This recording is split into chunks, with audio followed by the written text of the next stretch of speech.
Are we ready? All right, thank you. All right, this is CR 0124316665, State of Idaho versus Bryan Kohberger. Defendant is present in custody with counsel, Ms. Taylor, Ms. Massoff, Ms. Barlow. The state is represented by Mr. Thompson, Ms. Jennings, Mr. Hurwitz, Mr. Nye, and Ms. Allen. This is the time set for sentencing in this case. The defendant previously entered a plea of guilty to 4 counts of first-degree murder and 1 count of felony burglary. In exchange, the parties stipulated to recommend a sentence consisting of, on burglary, 10 years fixed, on each of the 4 counts of first-degree murder, life fixed. The parties waived pre-sentence investigation. To my understanding, neither party submitted a sentencing memorandum or other materials for the court. The court is familiar with the file and the evidence submitted previously by the parties as it has reviewed them throughout the case and in anticipation of trial. Is there any legal cause why sentence should not be imposed at this time? No, Your Honor.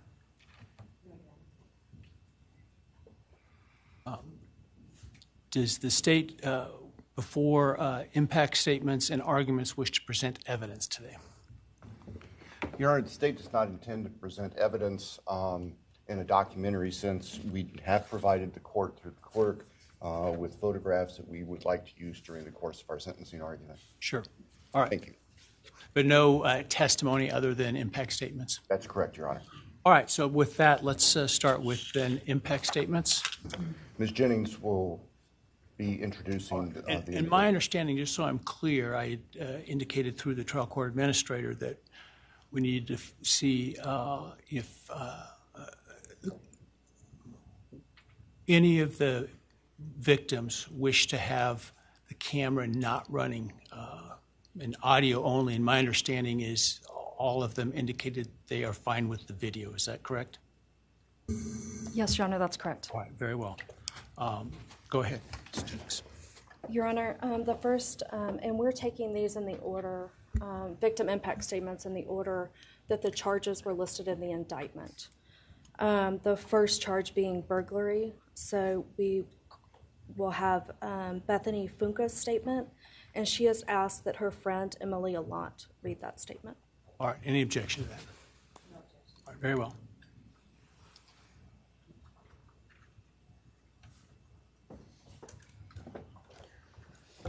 Thank you, Your Honor. I'll be speaking on behalf of Bethany, and so, yeah, here it reads. My name is Bethany Funk, and I was roommates with Maddie, Kaylee, Xana, and Ethan. I not only lost some of my best friends, but I also lost a sister. Never in a million years would I have thought that something like this would have happened to my closest friends. I thought that we were going to wake up and go upstairs, see them and tell them how they had scared us and that they were going to tease us about how we are constantly scaredy cats. I make jokes about it as we would go to Taco Bell like always. But sadly, that is not what happened and what turned out to be my worst nightmare. When I first woke up that morning, I had no idea what happened. I woke up around 7 with a terrible toothache, so I called my dad, who is a dentist, and he asked what I should do. He told me to take Advil, so I did, and I went back to sleep. I was still out of it and still didn't know what happened. If I had known, I of course would have called 911 right away. I still carry so much regret and guilt for not knowing what had happened and not calling right away, even though I understand it wouldn't have changed anything, not even if the paramedics had been right outside the door.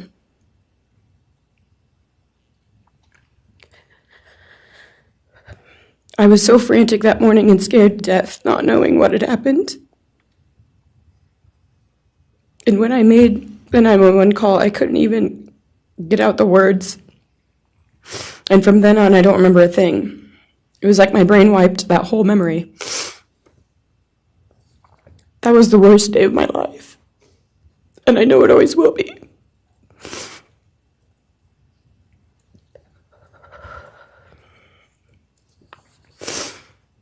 While I was still in shock, trying to process the fact that my friends were truly gone, I had been attacked by the public. I was grieving, numb, and unsure of what had happened was even real. And at the same time, I was getting flooded with death threats and hateful messages from people who did not know me at all or know the dynamic of our friendship. Social media made it so much worse, and strangers made up stories to entertain themselves. The media harassed not just me, but also my family. People showed up at our house. They called my phone, my parents' phones, other family members' phones, and we were chased while I was still trying to survive emotionally and grieve the loss of my friends. I hated and still hate that they are gone, but for some reason, I am still here and I got to live. I still think about this every day. Why me? Why did I get to live and not them? For the longest time, I could not even look at their families without feeling sick with guilt. I did not know what to say or what to do. I was terrified that my presence just made their pain worse, and I was still here when their kid, their siblings, and their friends, their loved ones should have been here instead. After everything happened, I was afraid to go into my own backyard or alone in my house. I was scared that the person who did this would come for me next. I was always scared that the media would try to catch me at any moment of any day, even when I was just walking around my house. I made my parents close all the blinds during the day so no one could see me even in the slightest chance. I barely left the house, and when I did, I made sure I was never alone. I slept in my parents' room for almost a year. I made them double lock every door, set an alarm, and still check everywhere in the room just in case someone was hiding. And I still check my room every night before, and I double lock it. I have not slept through a single night since this happened. I constantly wake up in panics, terrified. Someone is breaking in, or someone is here to hurt me, or I'm about to lose someone else that I love. The fear never really leaves. For a long time, I could barely get out of bed. But one day I realized I have to live for them. They did not get the chance to keep living, but I do, and I will not take that for granted. So now every day I remind myself to live for them, and everything I do it with them in mind. I am still scared to go out in public, but I force myself to do things because I know that they would want me to keep living my life to the fullest. I am beyond blessed to still be here, and I refuse to take that for granted when they did not get a chance. Our house was not just a house, it was a home. It was where we laughed till we couldn't breathe, make meals, did crafts, binge watch reality shows, played games, and spent lazy days on the couch. It was movie nights, wine nights, morning debriefs, pranks, hot chocolate, cookies, and warmth. I will cherish those memories forever, and I will not let what happened erase how special our home was or how much those memories meant to me.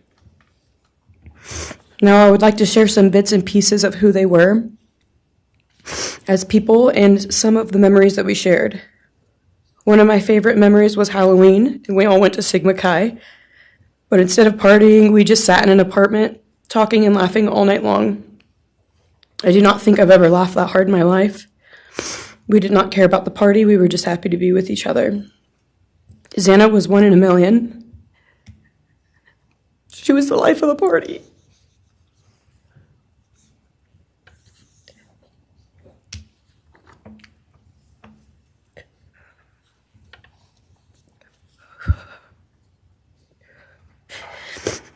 But she was also the kindest and funniest person I knew.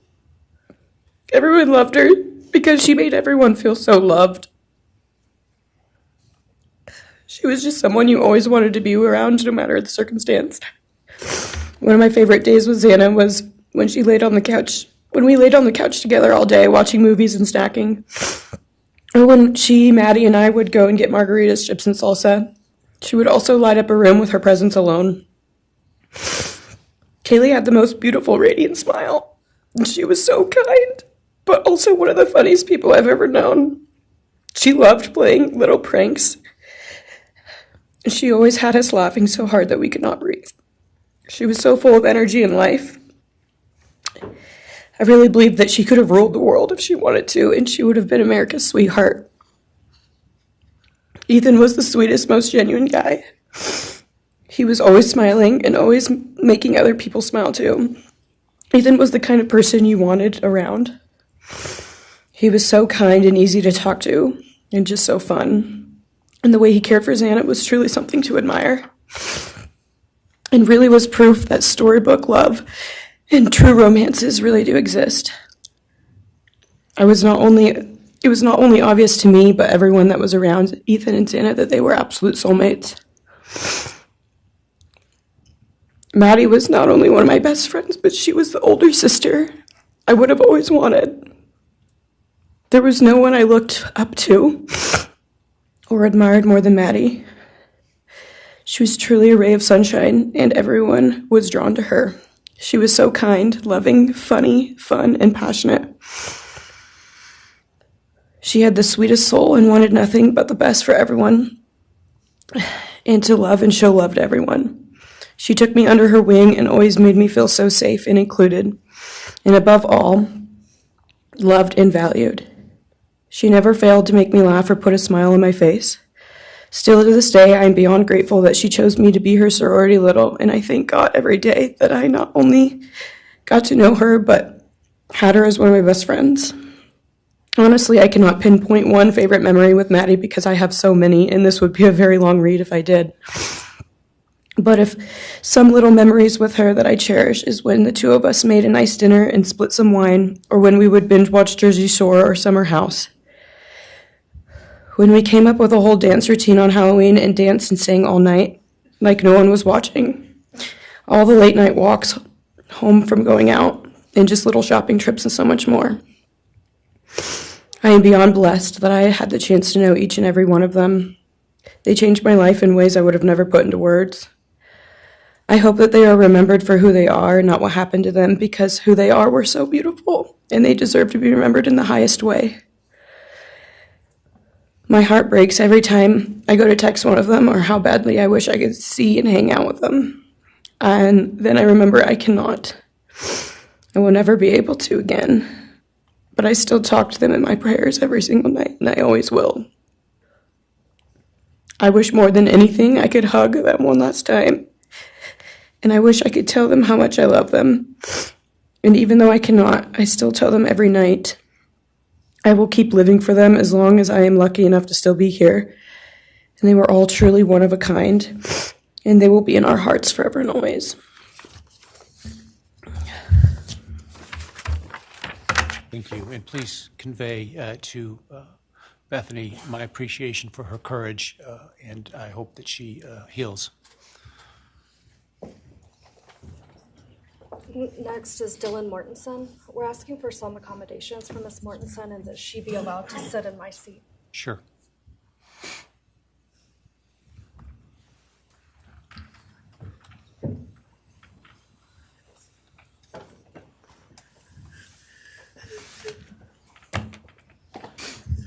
Dylan, just take your time, all right?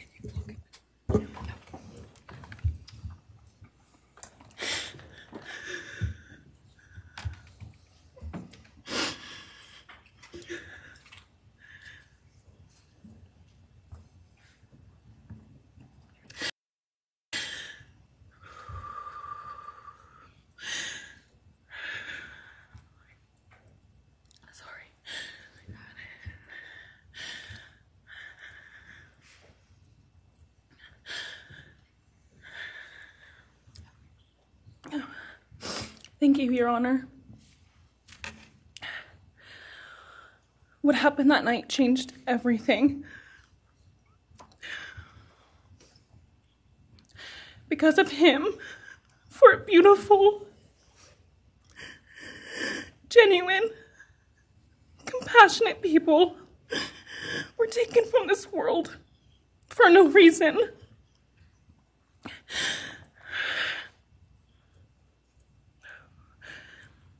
He didn't just take their lives.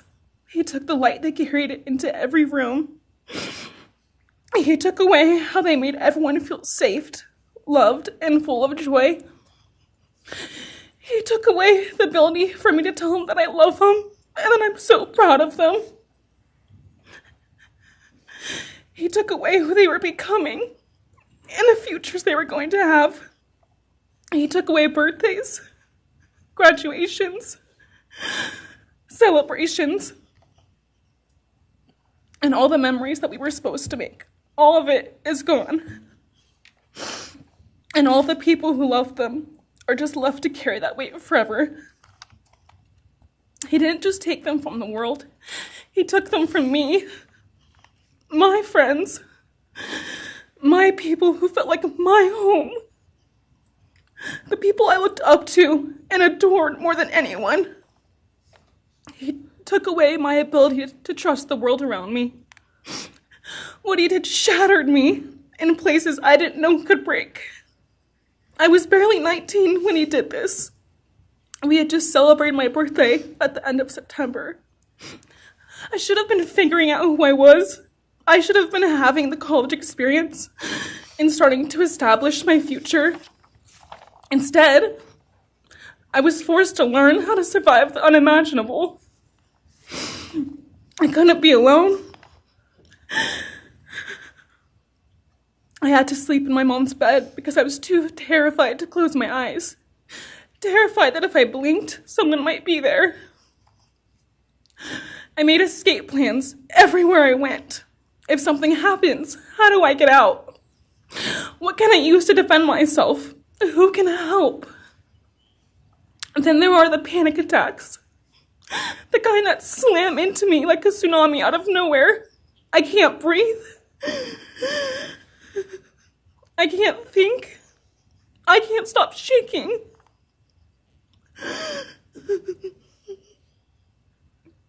All I can do is scream because the emotional pain and the grief is too much to handle. My chest feels like it's caving in. Sometimes I drop to the floor with my heart racing, convinced something is very wrong. It's far beyond anxiety. It's my body reliving everything over and over again. My nervous system never got the message that it is over, and it won't let me forget what he did to them. People call me strong. They say I'm a survivor, but they don't see what my new reality looks like. They don't see the panic attacks, the hypervigilance, the exhaustion, the way I scan every room I enter, the way I flinch at sudden sounds. They don't know how heavy it is to carry so much pain and still be expected to keep going, and that's because of him. He stole parts of me I may never get back. He took the version of me who didn't constantly ask, what if it happens again? What if next time I don't survive?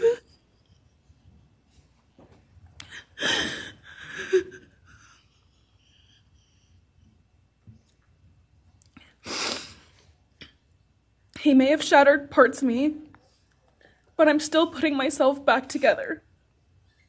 Piece by piece, I'm learning how to live in this new version of life. It is not easy. It hurts, but I'm still trying. Still trying, and I'm not trying just for me. I'm trying for them, my friends. About a year ago, I had a dream about them. I got to say goodbye. I told them I won't be able to see you again, so I need to tell you goodbye. They all kept asking why, and all I could say was, I can't tell you, but I have to. When I woke up, I felt shattered and heartbroken, but also strangely grateful. Like maybe in some way that dream gave us the goodbye we never got. Still, no dream can replace them, and no goodbye will ever feel finished. He is a hollow vessel, something less than human. A body without empathy, without remorse. He chose destruction. He chose evil. He feels nothing. He tried to take everything from me. My friends, my safety, my identity, my future. He took their lives, but I will continue trying to be like them, to make them proud. Living is how I honor them. Speaking today is to help me find some sort of justice for them. And I will never let him take that from me. He may have taken so much from me, but he will never get to take my voice. He will never take the memories I had with them. He will never erase the love we shared, the laughs we had, or the way they made me feel seen and whole. Those things are mine. They are sacred, and he will never touch them. I get to feel sadness. I get to feel rage. I get to feel joy even when it's hard. I get to feel love even when it hurts. I get to live. And while I will still live with this pain, at least I get to live my life. He will stay here, empty, forgotten, and powerless. Dylan, thank you so much for your courage. I appreciate it.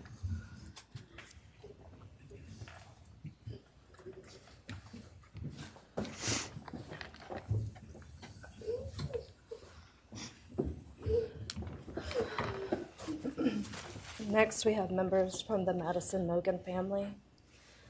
First would be Scott Laramie, Madison Mogan's stepfather.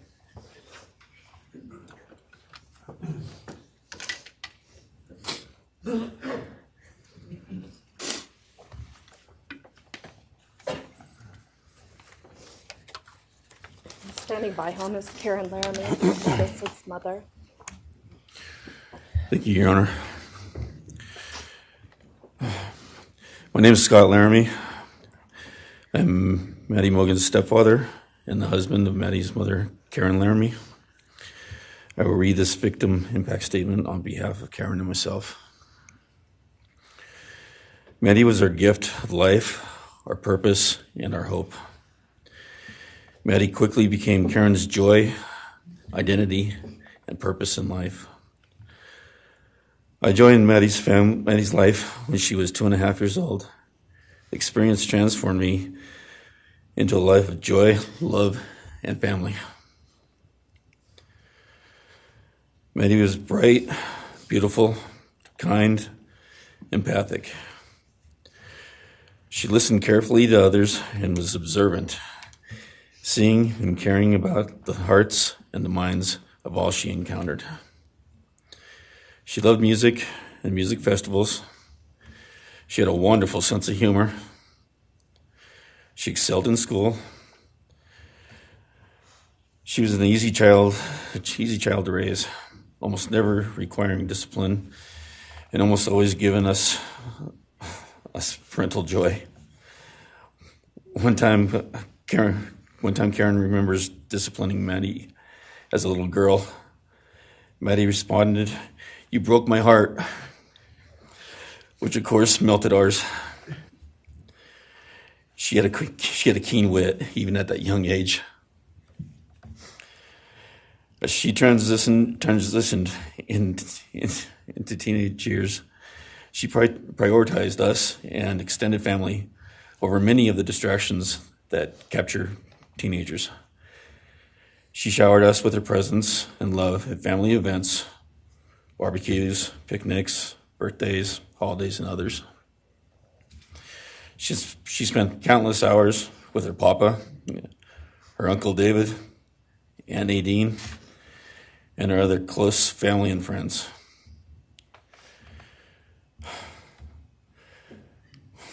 This world was a better place with her in it.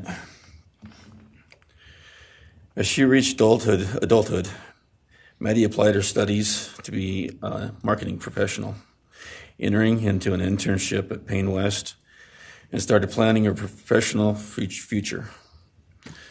As with all things, she involved Karen and myself in the joy of her journey. As she transitioned into womanhood, Karen and I continued to be astounded at this wonderful and accomplished person we had created. All parents dream of their children accomplishing more than them. We realized this dream. All we had not become, she was becoming. Karen and I are ordinary people, but we lived extraordinary lives because we had Maddie. Maddie was taken senselessly and brutally in a sudden act of evil. She was taken along with the young, promising, and bright lives of Kaylee, Xana, and Ethan.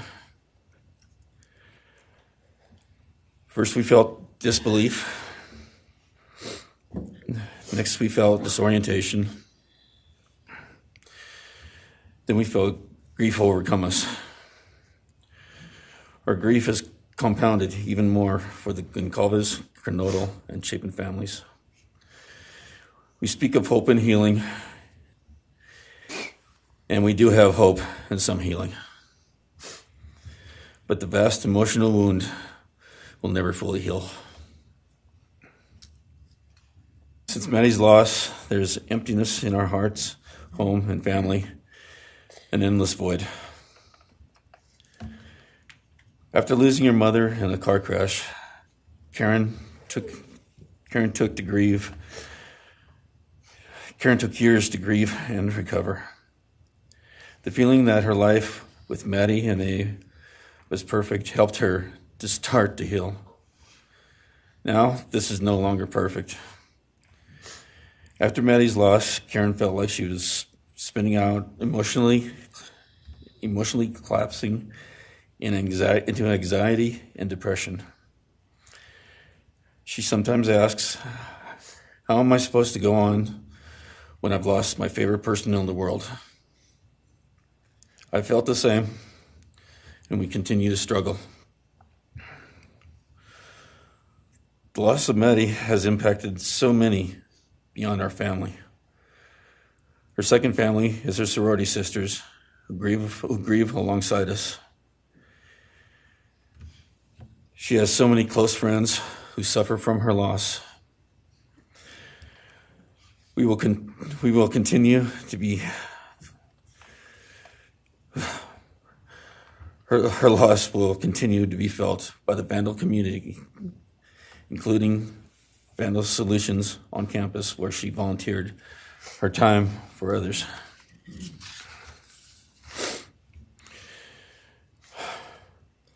It helps us to know Maddie is in heaven now, freed from the trials of this earth. We, however, continue to live on without the grace and support of her presence. We will grow old without our only child, our bright, beautiful friend and daughter. In the end, there are no words that can accurately capture the devastation of losing Maddie. We will endure, and we will go on. For Maddie, we will not let our grief consume us. For Maddie, we will continue to love and care for our family and friends, including the families of Kaylee, Xana, and Ethan. We will remain united with them. We can only hope that others out there suffering similar losses can look to us and see that we can overcome hatred, darkness, and evil. We know the law allows us to comment on the defendant and his sentence. As for his sentence, we support the plea agreement. Society needs to be protected against this evil. As for the defendant, we will not waste our words, nor will we fall into hatred and bitterness. Evil has many faces, and we now know this, but evil does not deserve our time and attention. We are done being victims. We are taking back our lives. We will turn our time, talents, and attention to hope, healing, and helping others, and to the future. We invite all those who have suffered with us on this to join us in our journey. We can make this world a better place. We can move on from tragedy. Adversity will visit us, evil will visit us, but we will overcome. We can and will endure.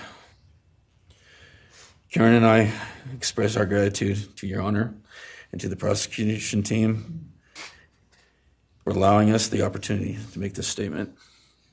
Thank you. Thank you so much for your courage, and I am so sorry for your loss. God bless you. Your Honor.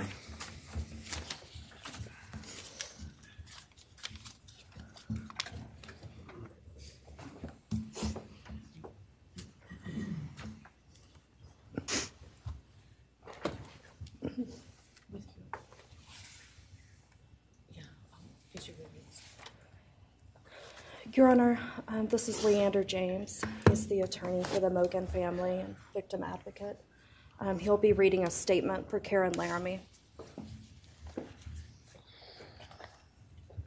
May it please the court, counsel. My name is Leander James. I am the pro bono counsel for Karen and Scott Laramie. Karen has asked me to read this statement into the record. I thank my husband, Scott, for his statement, his courage, and his unending love and support during this dark time. While words are inadequate to capture the impact of this horrific crime on our family, he expressed it as best anyone could.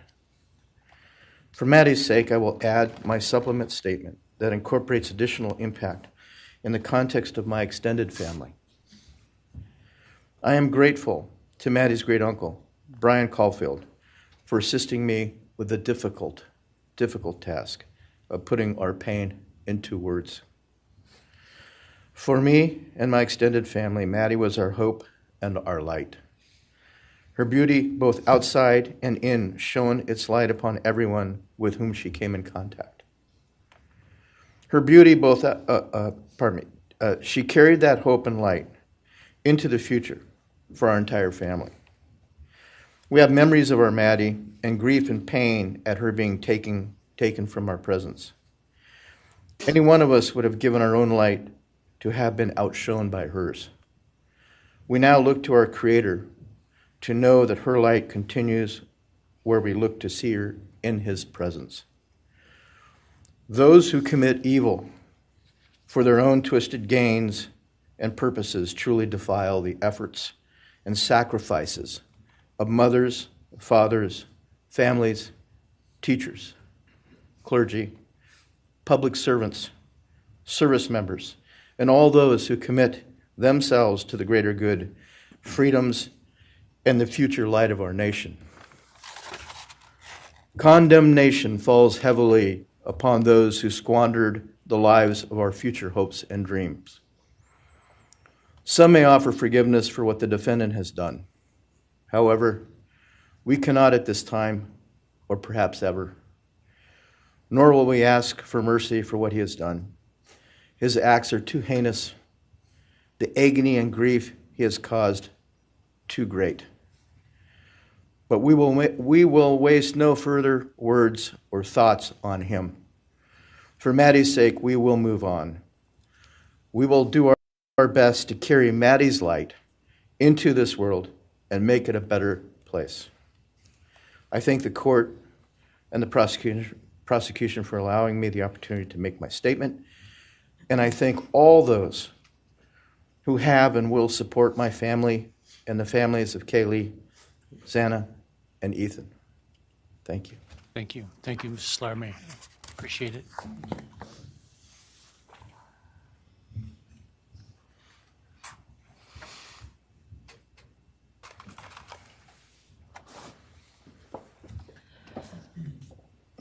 Next is Ben Mogan, the father of Maddie Mogan.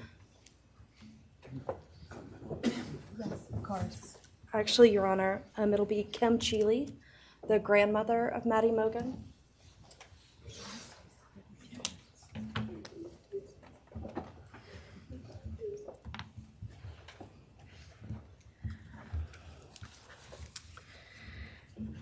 My name is Kim Kaylee.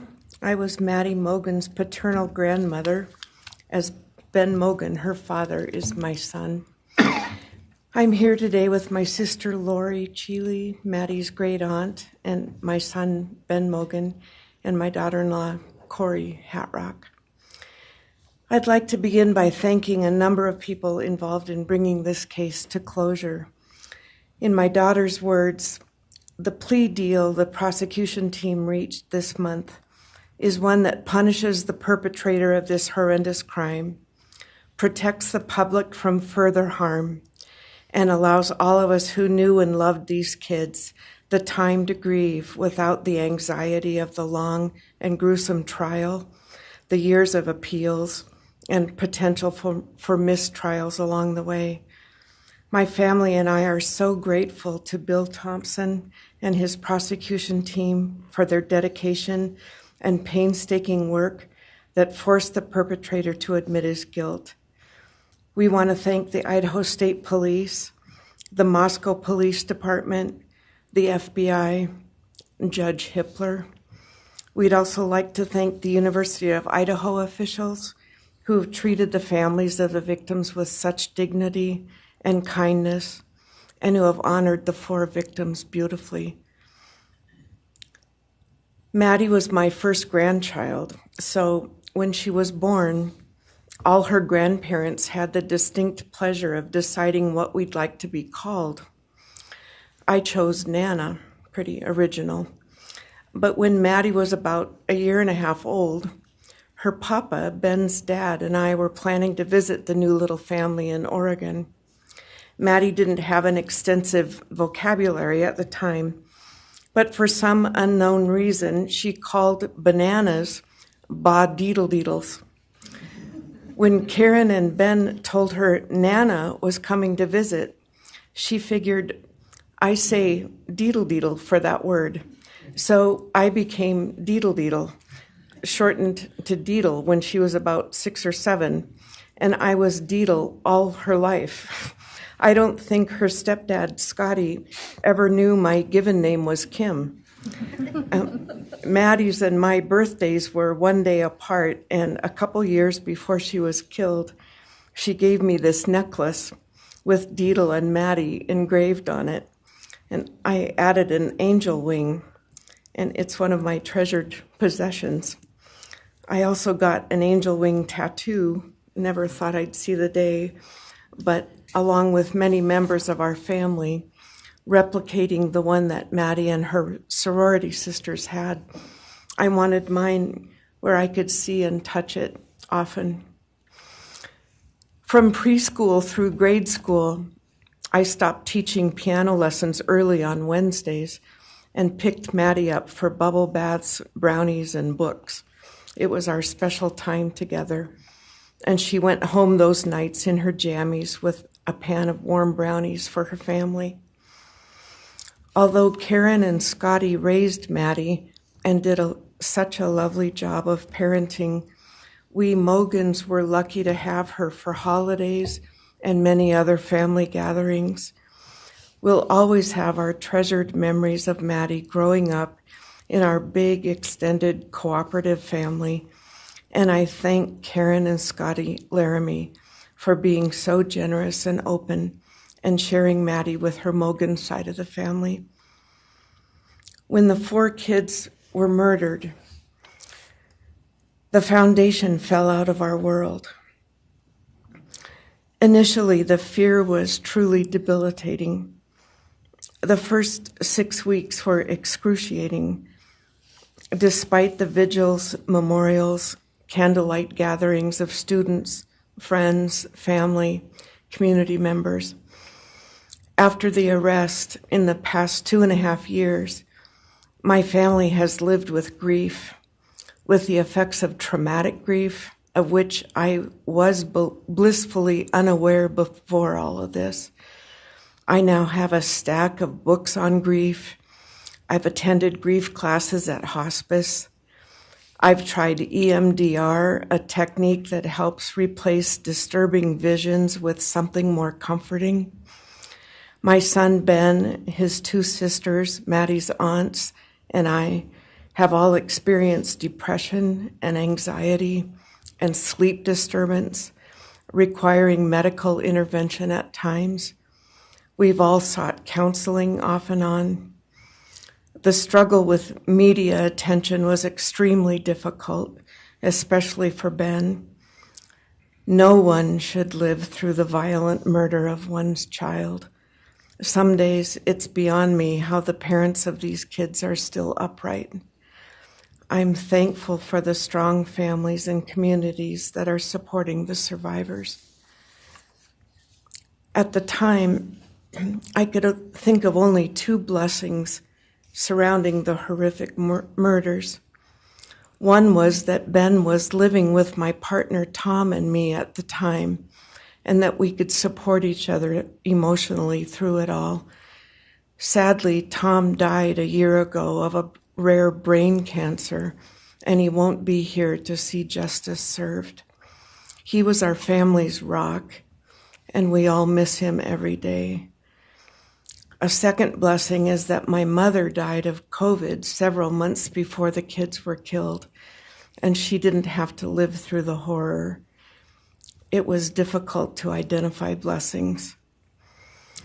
So we've all lost our dear child and a future with her. I ache for the loss of the dreams that she and her true love, Jake, held. And my heart goes out to Karen and Scotty and your side of Maddie's family. You've had more than your share of loss. My heart aches for the kids' roommates and the families of the other victims, and also the family of the perpetrator.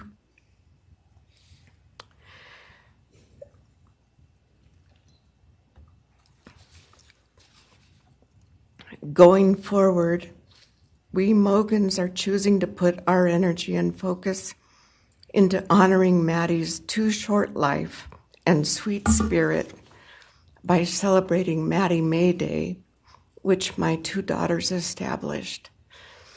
On May 25th each year, Maddie's birthday, we encourage folks to do random acts of kindness in Maddie's name. In my daughter Katie's words, may we all protect our peace in whatever way possible, unite in community, and focus on joy. Please do an act in kindness in Maddie's honor during this week, so a glimmer of Maddie's light may live on.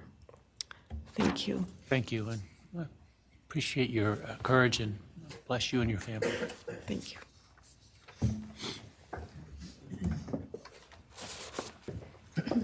Now it's Ben Mogan, Maddie Mogan's father.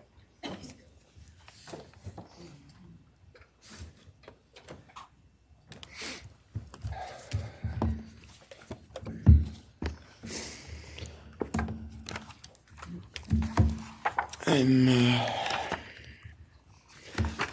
Benjamin Mogan. I'm Maddie's dad. And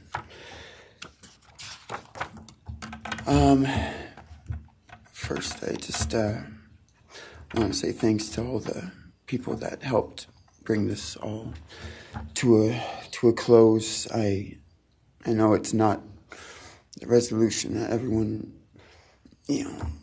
wanted, but I think that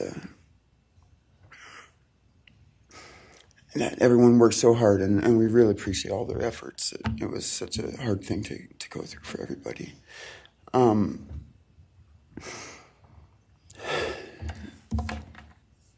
Maddie was my only child that I ever had. She was the only great thing I ever really did, and the only thing I was really ever proud of. And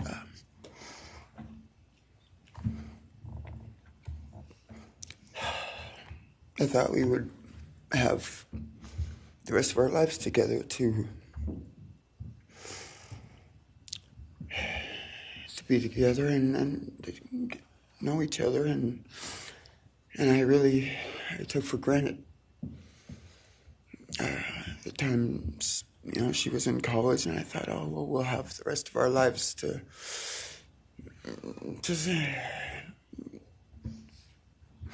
do all the stuff that we're supposed to do, and she was just about done. She actually earned all of her credits for her college degree, and Karen and Scotty and I got to go and get her diploma that she actually earned, and she deserved every bit of that. And but I thought that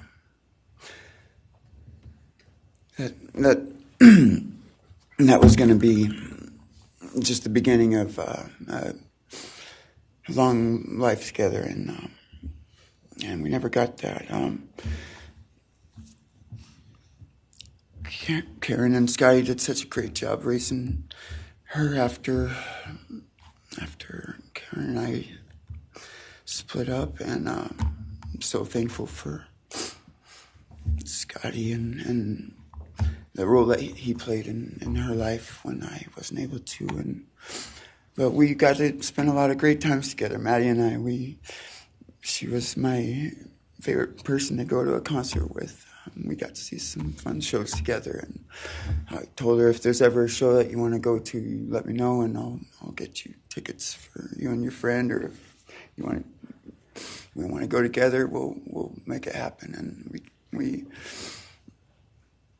my favorite memory with her was when the Mac Miller show sold out here in Spokane, and everyone wanted tickets, no one could get them, and on the last day before the show, they did a radio thing, and I got 4 meet and greet tickets for Maddie and her friends and me to go and see the show, and that was her favorite artist at the time, was Mac Miller, and he's gone now too, and my little cousin Zach drove us all there that night, and he's gone too, tragically, and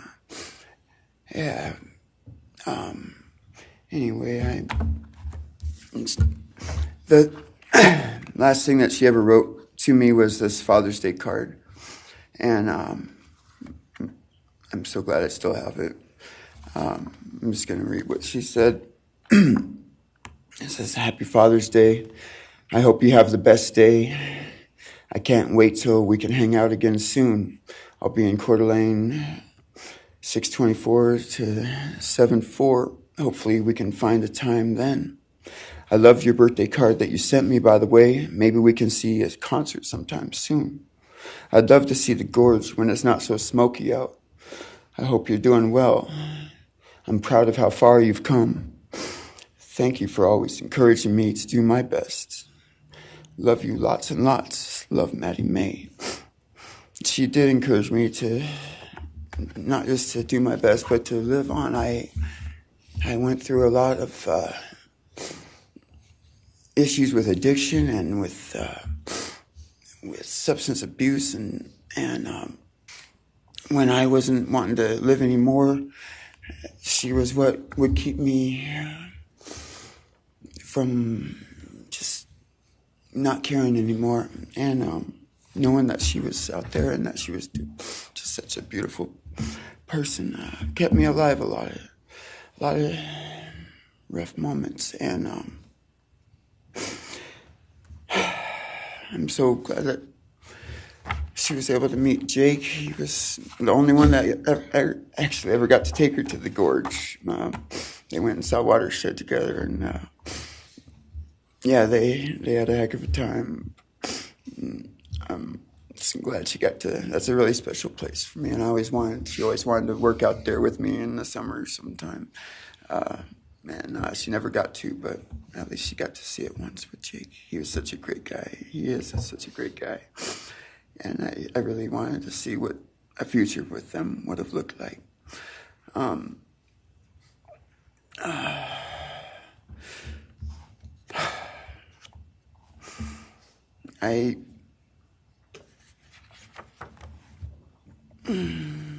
never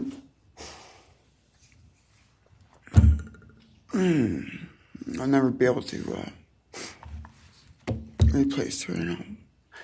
I wrote a bunch of stuff. I just don't know what to say right now. I just miss her so much, and I just love her more than anything. And it shouldn't have happened. And a death sentence is one thing, you know when it's going to happen, and it's going to be all gentle and stuff. But, life without parole, with a building full of people that all just want you to not be around anymore, and winking at every morning, not knowing if that's the day they're going to pull your card. I mean, it's not a very nice sentence either. So, I don't know. I just love you, Maddie, and I wish you were still here.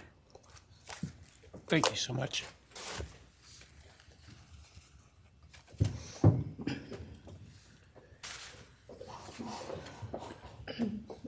Your Honor, next would be members from the Kaylee Gonzalez family. First will be her father, Steve Gonzalez.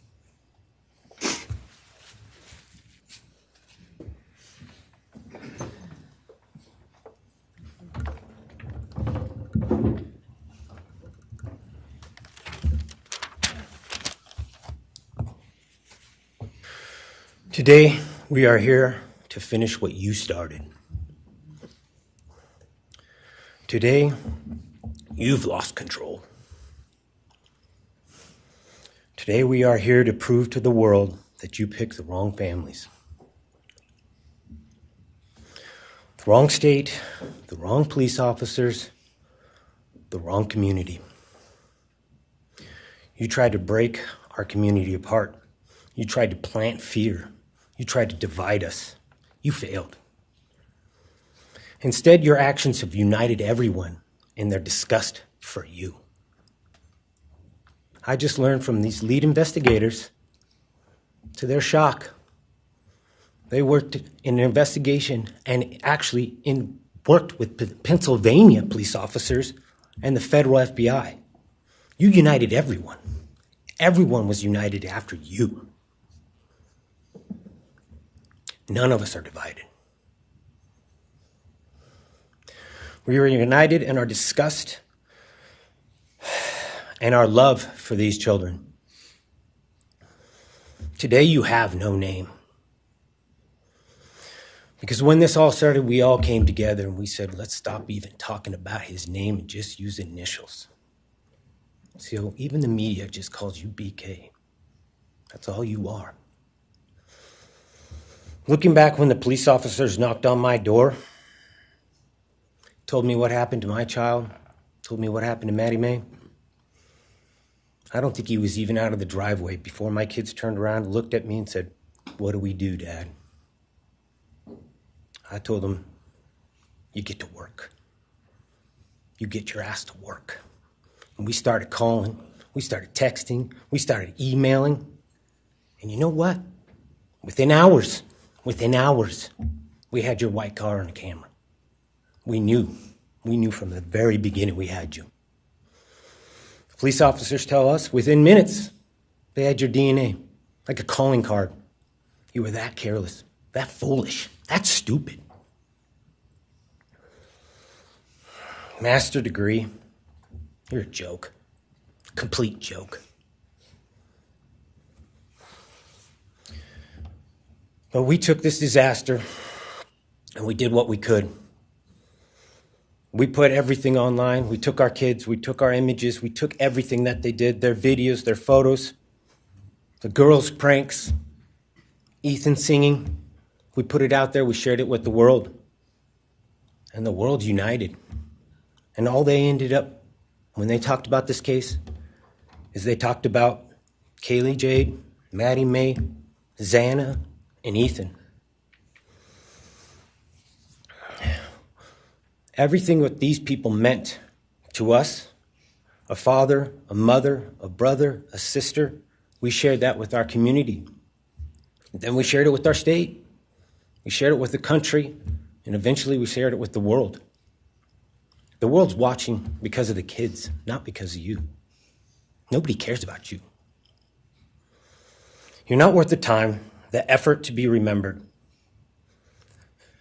In time, you will be nothing but two initials forgotten to the wind. No visitors, nothing more than initials on an otherwise unmarked tombstone. From this moment, we've all started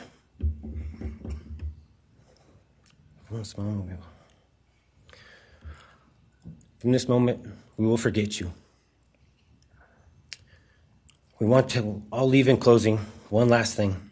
You picked the wrong family, and we're laughing at you on your trip to the pen. That will be today or tomorrow. I'll close with, God bless all the men and women that worked on this case and all the hard work that you guys did. You guys allowed us to grieve and allowed us to get through this. The amount of work that you guys put together and the way that you guys put it together was beautiful. There was hard times to be expected. But thank you all. God bless. Thank you.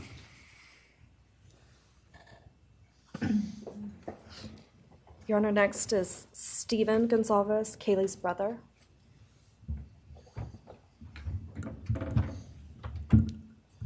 Stephen's actually going to pass. I'm going to go. Okay. Olivia Gonzalez, Kaylee's sister. Hello. I'd like to start by thanking the court for allowing me the time and opportunity to speak today. My name is Olivia, and I'm the big sister of Kaylee Gonzalez, and I was blessed to love Madison Mogan as a sister too. I'm not here today to speak in grief. I'm here to speak in truth.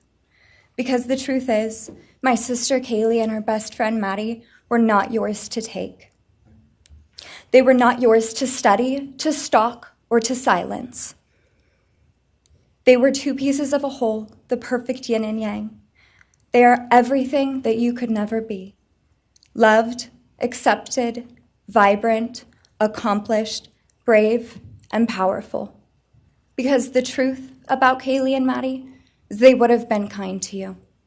If you had approached them in their everyday lives, they would have given you directions, thanked you for the compliment, or awkwardly giggled to make your own words less uncomfortable for you. In a world that rejected you, they would have shown mercy. Because the truth is, I'm angry. Every day I'm angry. I'm left shouting at the inside of my own head everything I wish I could say to you.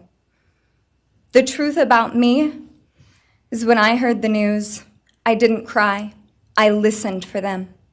I promised them I would, that I would fight for them, that I would show up no matter what it cost me.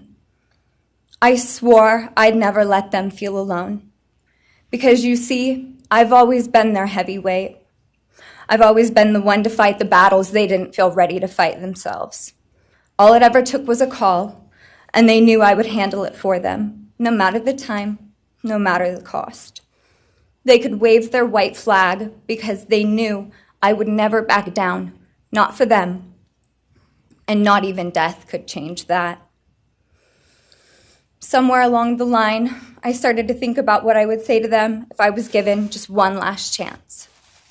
If I could gather enough heartbreak or love or sacrifice or whatever it took to get just one message across, what would I say?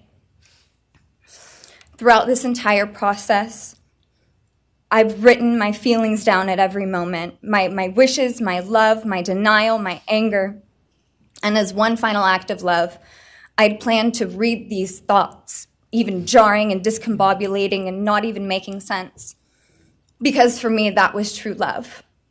As bare and as naked as it could be, not laced in pretty words or dressed for the occasion, but written through bleary eyes at 2 a.m. with clenched fists, angry at this reality.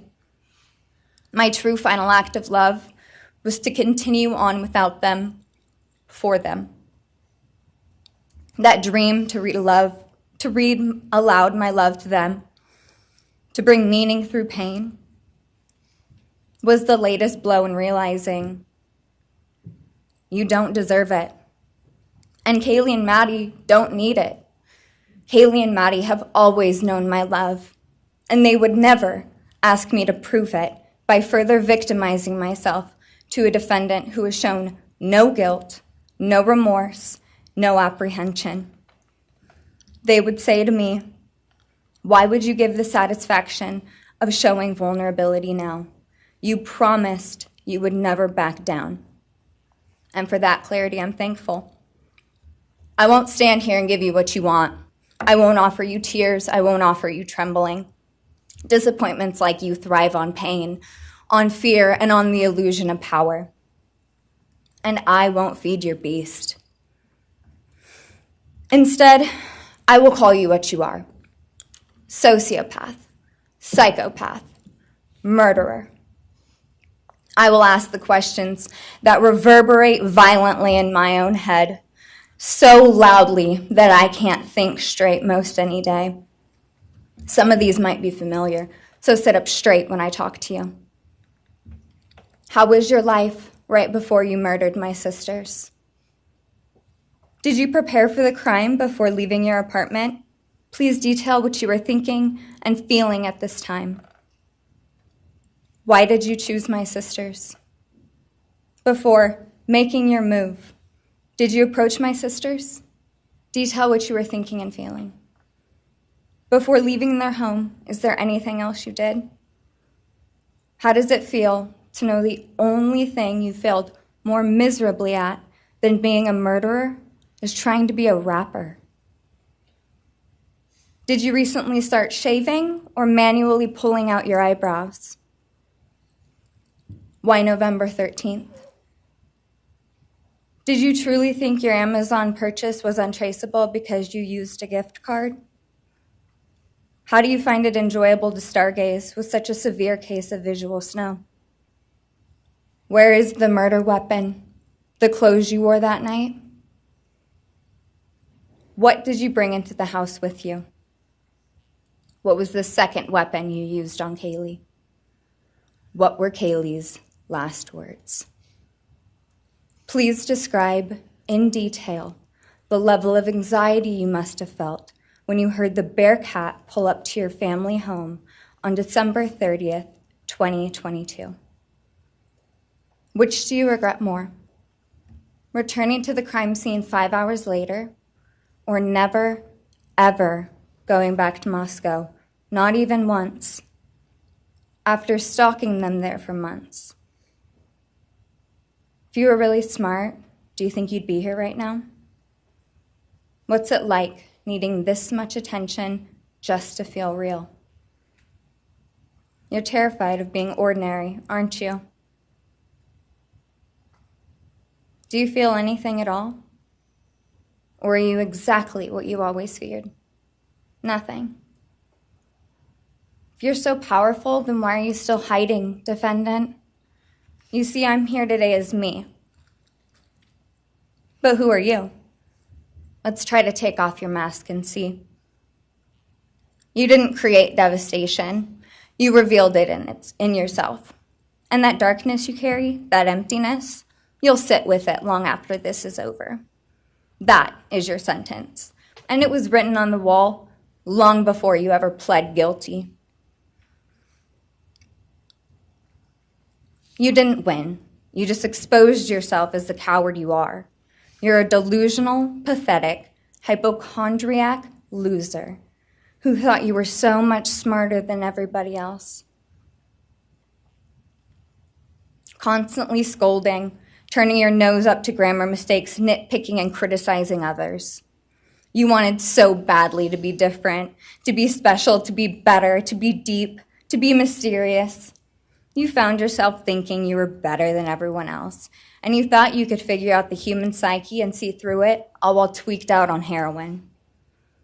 Lurking in the shadows made you feel powerful because no one ever paid you any attention in the light. You thought you were exceptional, all because of a grade on a paper. You thought you were elite because your online IQ test from 2010 told you so. All of that effort just to seem important. It's desperate. There is a name for your condition, though. Your inflated ego just didn't allow you to see it. Wannabe. You act like no one could ever understand your mind, but the truth is you're basic. You're a textbook case of insecurity disguised as control. Your patterns are predictable. Your motives are shallow. You are not profound. You're pathetic. You aren't special or deep, not mysterious or exceptional. Don't ever get it twisted again. No one is scared of you today. No one is intimidated by you. No one is impressed by you. No one thinks that you are important. You orchestrated this like you thought you were God. Now look at you, begging a courtroom for scraps. You spent months preparing, and still all it took was my sister in a sheath. You work so hard to seem dangerous, but real control doesn't have to prove itself. The truth is, the scariest part about you is how painfully average you turned out to be. The truth is, you're as dumb as they come. Stupid, clumsy, slow, sloppy, weak, dirty. Let me be very clear. Don't ever try to convince yourself you mattered just because someone finally said your name out loud. I see through you. You want the truth? Here's the one you'll hate the most. If you hadn't attacked them in their sleep, in the middle of the night, like a pedophile, Kaylee would have kicked your fucking ass. Thank you. Thank you.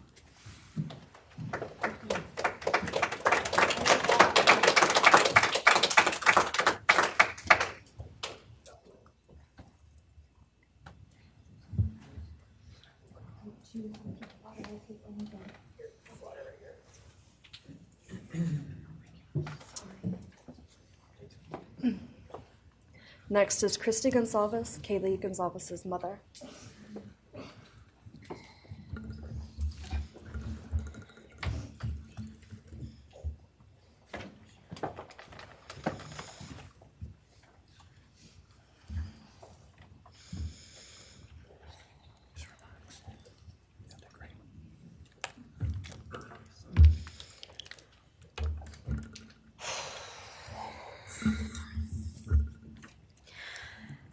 Thank you, Your Honor. I never imagined having to speak to someone so devoid of humanity. For a long time, I didn't think I'd find the words low enough to meet you where you are. But now I realize this isn't about you. It's about what you've done to me, and I need you to hear it. When you murdered my daughter, Kaylee Jade Gonzalez, you didn't just take her life, you shattered others. You attacked what you could never be, and in doing so, you left a trail of devastation far beyond that house. You stole my peace. You've altered my every waking moment, every sleepless night, the way I view the world, people, safety, trust. It's all been changed by your cruelty. I no longer recognize parts of myself. Joy is harder to find. Laughter feels foreign. The world moves forward, but I'm suspended in a place of sorrow and rage. You've taken from me something that can never be restored. The grief sits with me every day, some days quietly, and other days so loud it drowns out everything else. The emotional toll you've inflicted on me is immeasurable. I live with a constant ache, with birthdays that are now memorials, with holidays that feel hollow, with empty chairs that scream louder than words ever could. I am forever changed. But for you, as a person working on a PhD in criminal justice, you really didn't think this one through. You're not that good. In fact, you're not that good at anything. You couldn't secure a job. You couldn't get along with others. You couldn't even get a female to look in your direction. All because you are pathetic. Now you're a joke in this courtroom. I wish I could crown you with a jester hat to complete your orange jumpsuit clown look. A dead killer doesn't kill again. So while I'm disappointed the firing squad won't get to take their shots at you, I'm confident that the men in prison will have their way with you in more ways than one. You will finally get what you wanted, physical touch. Just probably not how you were expecting it. See, you haven't beat the system. You've simply entered a new one, where the rules are cruel and the consequences will never end.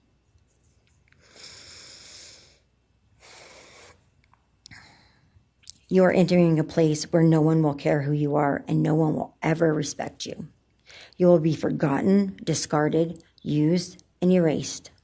You will always be remembered as a loser, an absolute failure.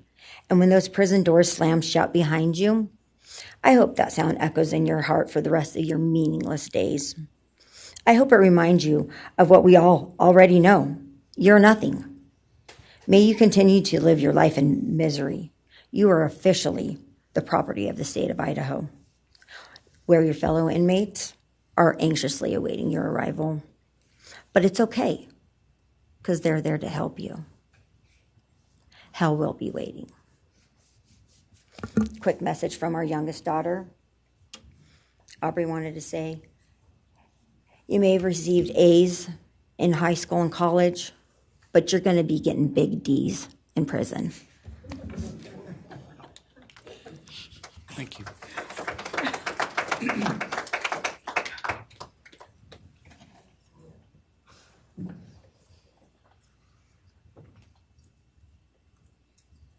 Do we have more from the Gonzalez family, or are you? Yes. Next would be Shannon Gray, the Gonzalez family attorney. He'll be reading statements from Kaylee Gonzalez's grandmothers. Well, Morning, Your Honor. Shannon Gray, the attorney for the Gonzalez family. I actually have 3 statements, one from her aunt and 2 from her grandparents.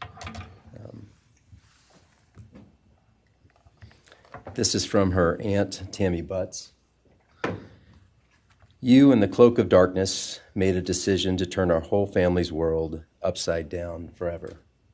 You, in the cloak of darkness, took our Kaylee J. Gonzalez away from us all without hesitation. Never have you shown any remorse or regret. We just get creepy, non-expressive stares as you have your team of women defend you. Kaylee was a strong, kind, fun-loving, caring person, and she will greatly be missed by all her family and friends for the rest of our lives. She had goals in life that you took from her and us. We lose on watching her enjoying her life, working hard and building the future she wanted. She was ready to start that after college life. You, in the cloak of darkness, took it all away. You left us without her future wedding, her future children that she would have added to our family. No more talking to her on the phone, going for a coffee, celebrating holidays. It's all gone. You, in the cloak of darkness, gave each and every one of Kaylee's family members their own lifetime sentence.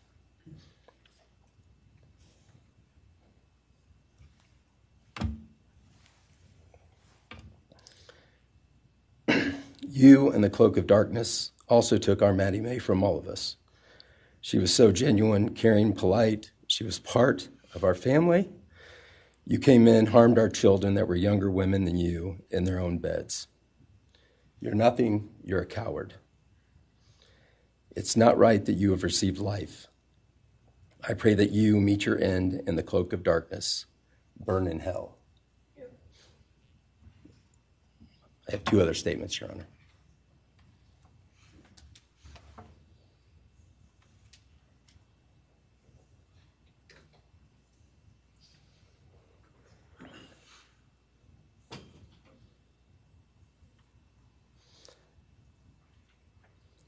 This is Linda Lucan's statement. This is Kaylee's grandmother. I really don't know how to address something so inhumane, but I will try. Nothing in the past 2.5 years has made any sense. All I get is you cowardly went into a home at night, filled with what I'm sure you thought was all sleeping girls, and went on a vicious killing spree for no other reason but to appease your demonic urges. You took my granddaughter Kaylee from us, plus 3 other beautiful lives. You took my granddaughter Kaylee, beautiful, sweet-souled, doll-faced Kaylee, who was getting ready to start her amazing life, who had such a bright future, who was loved by so many, who you were so envious of. She had a life you could never have. You are so beyond human. You're definitely a demon from hell. I truly wish your punishment would be the same death you inflicted on our kids. But I think you will meet some new friends in prison who will be there just to help you. Thumbs up.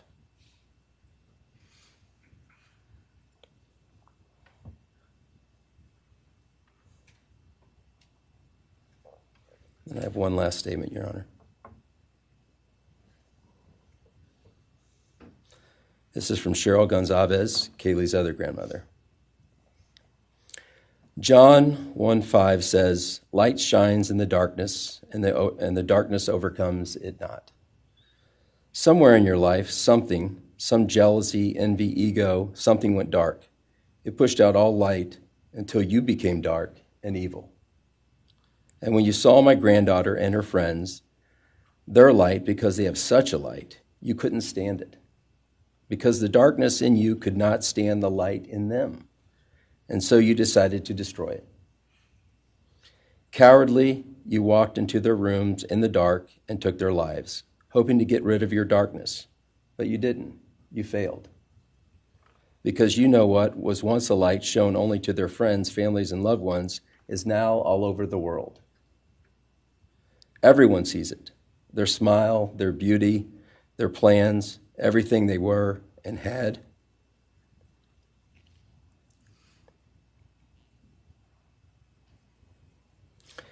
And you think you put a close to it, even that, but you didn't. Because they still exist. They are still light. They are still beautiful.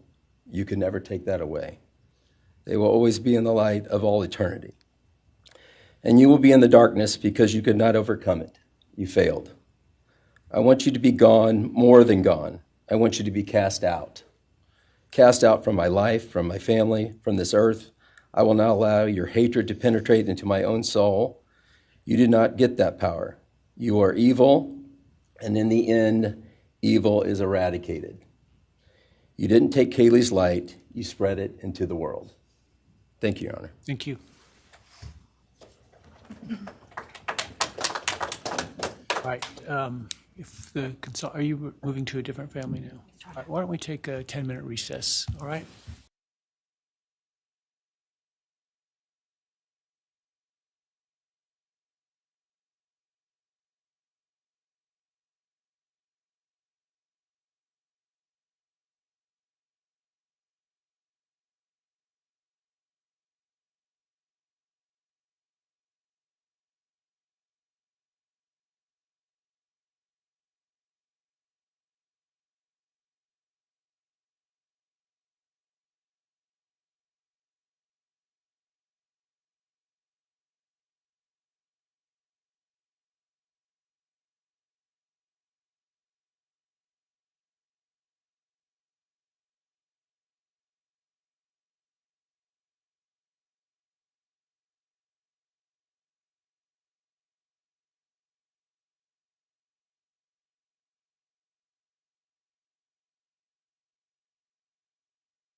Be seated.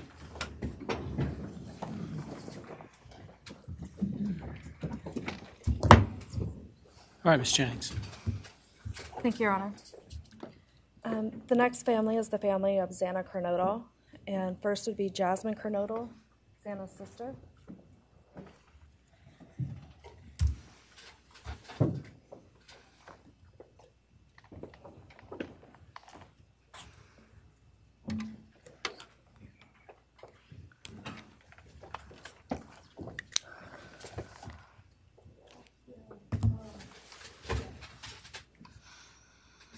Thank you to everyone who's been involved in this and just for all the hard work and dedication you guys have put into this. I also want to thank everyone for the support and just my family and friends who've been around through this time.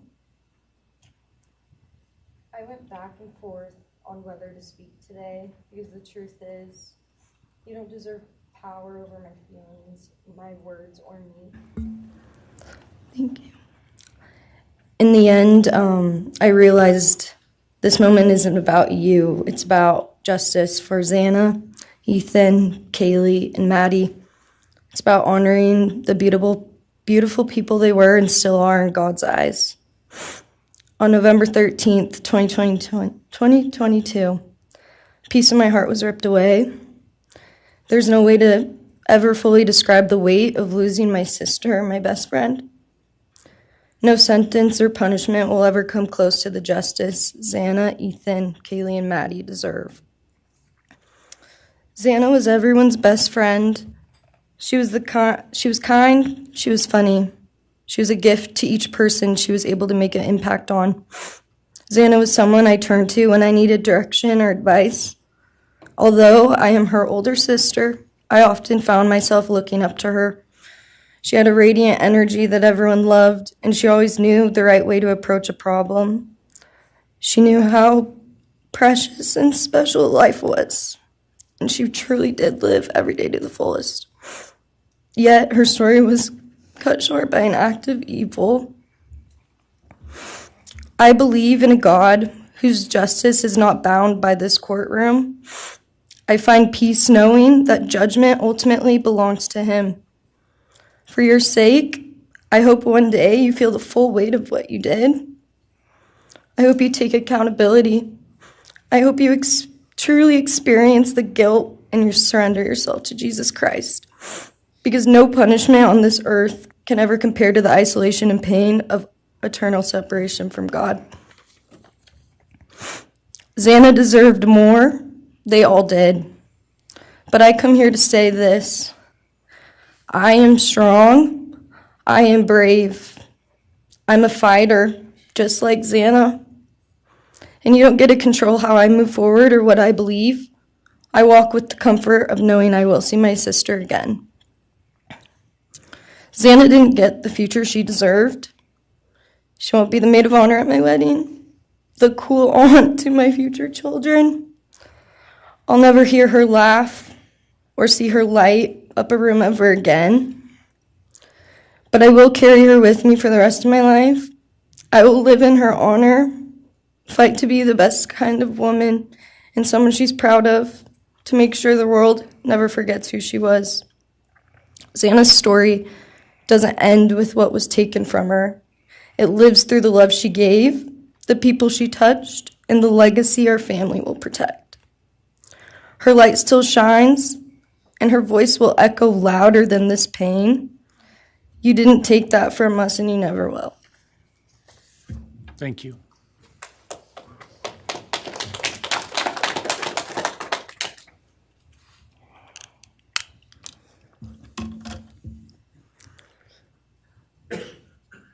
I just want to say before I start, I'm Xana's dad, Jeff Kernodal. It's been a hard road down, because she's gone. And I want to thank everybody, other their families that's speaking so far, spoke about things. I agree with everything they have to say. It all comes back to a lot of the same things that I've had to deal with and we as a family have had to deal with. And that brings me basis of what I'm talking about a little bit is on my way up here, flying up here in the plane, and about halfway through the flight, this little girl is calling out for her dad. Hey, dad, and then in my mind, I was kind of half asleep. It's dark on the plane. I heard Xana calling out for me like she did, back when she was little, 5 years old. And those times were hard. It was chaotic, but we always had something to work toward that was in a positive direction, compared to right now, which is necessarily not as positive as that, for sure. And I know I miss Xana a lot. My life's been changed, and Xana had a great impact on me. And the impact was when she was gone, I realized how important she was and what she really did for me, influenced me, was way beyond what I ever thought. She'd call me up on the weekends, check on me, see who's with me. She's like accountability to your youngest daughter. And that really made a big difference. It made me really think about things and what it's all about, That's the things that I miss the most, is those calls on the weekends, the calls at 11 at night. What's going on? You want to meet my friend? Whoever she's with, a couple of her friends, I can meet them, talk to them. And she always did that. And it's pretty cool. Pretty cool. I really miss that. And she made a big impact on me, on other people, her family. But the impact that she made is so extensive on what happened here. And it goes so far. People from everywhere in the world, are following things. And Xana has made a difference in their lives. So, countless people told me that. They might not even know her. They never knew anything about her. It's what they see, and they just love her and say how they wish she could have been their friend. Could have been their friend, could have hung out, and it's like, this is a blessing, this is the little kid was, and definitely was a big blessing in my life, and so is Jasmine, and basically, we worked hard to do the things we did, through the times they were growing up. And through those times, I realized that I wanted both of them to graduate college, and that'd be the ultimate thing for them to do to prepare for the world. Then it came back to me, Xana didn't get to finish college. He had it all figured out.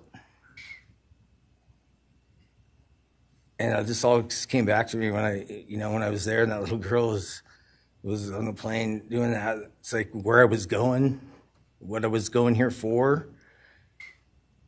And then I just realized and thought to myself about the wonderful life that she had and we had together. And I still get to have with Jasmine, but that's the part that really counted. It's the part that really counted, is those memories. And those are what I have left, the memories with her and the ones I can make with her and the life that I can go on with now, which is what she wants. And I say that in present tense because that's what she wants, because I've been told that, I've been countless ways that she's out there and has a way to communicate, which I'm very grateful for.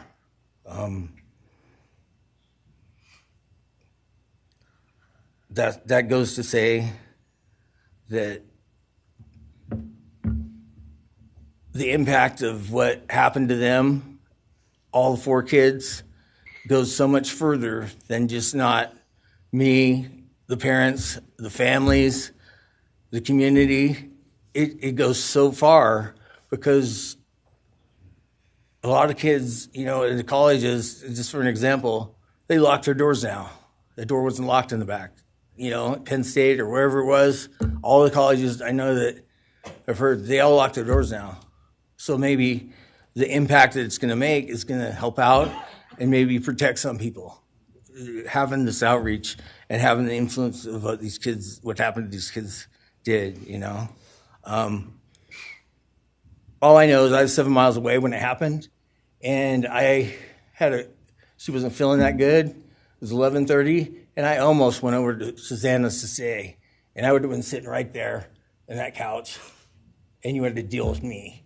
So they would have had a chance, and I regret that, and I regret not going. But the reason why I didn't is because Susanna said, don't be drinking and driving. You have to rent a car, don't be drinking and driving, the week before that. So she was, she would have been mad at me to do that. But I really wish I would have drunk and drove, because they would have had a chance, all four of them. At this point, I just have to go on. We're going to go on with everything and make things better in my life, because that's what it's all about. If I have closure in things, and the part that we miss is Santa, her influence, her smile, the things that she did, and we have the memories left, the great memories, and she just wants us to make more memories and not be sad or upset or shocked or taken for that, and that's what we're going to do. We just have to. That's all I got. Thank you for your words and your courage, and bless your family.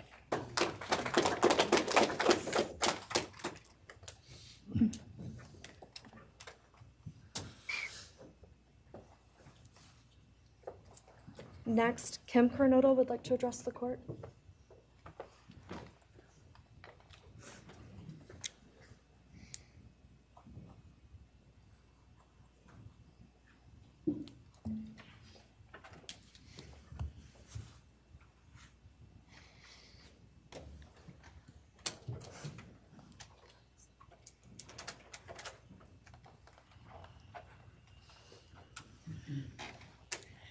Thank you, Your Honor. My name is Kim Kernodal. I am Xana's aunt. I was very blessed to have her in my life, in our family. And I thought I had everything in my head, what I wanted to say, but it kind of went out. And I'm always looking for the positive thing, because evil, hate, can destroy people. And that's what it started doing with our family. It created anger with our family members. And then I had to look, because Xana was everything that the media, her friends said. She was that fun, loving, high-spirited, beautiful person. And I no longer get to get my nails done with her, have lunch with her.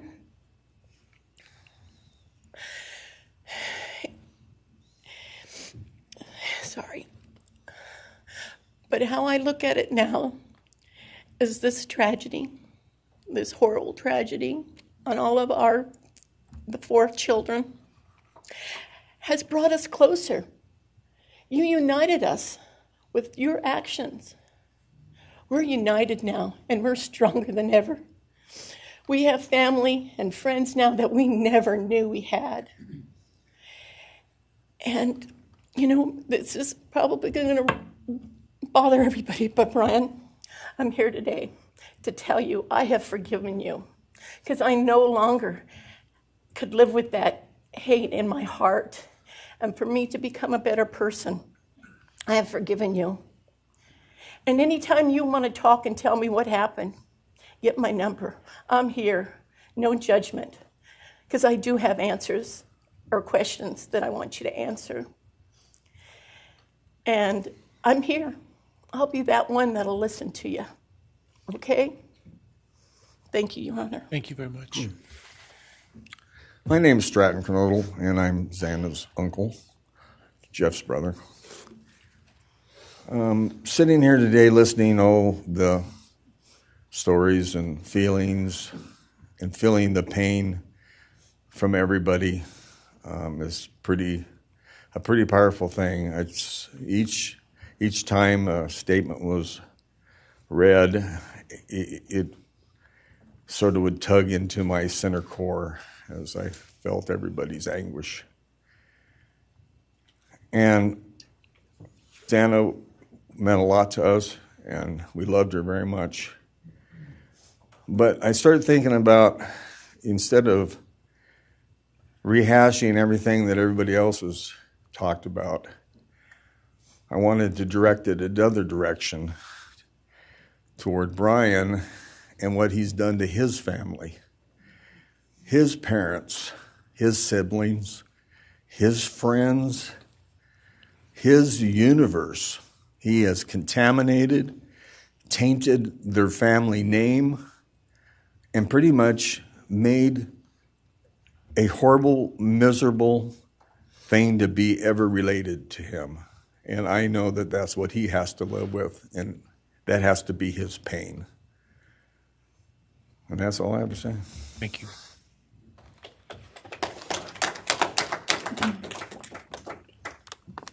Next, Your Honor, I believe Randy Davis, stepfather to Xana Kernodal, would like to address the court.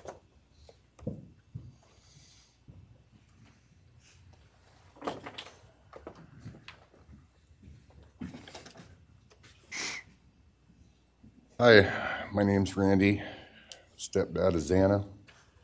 I just feel the same way we all do. All of us are united because of something that happened, and I am grateful to know and have met some new family because of this awful event. But this is probably the last time we're all going to be in the same room together, let's be real. So I can say, I love you all, and I feel your pain. And just God bless us all, you know? Just get through it. I had stuff wrote up. It was probably best I didn't read it out. Probably get kicked out of here. So,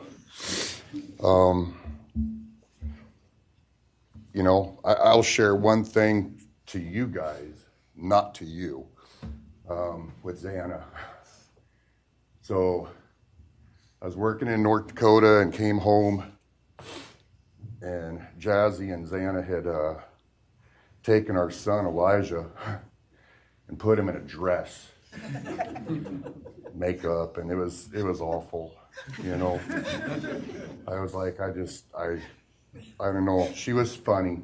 I told her she'd be in the movies and be somebody great one day like that. And now she is just above us as an angel with all the other beautiful kids. So let's hold that to our hearts, because this evil thing is not going to take nothing from us.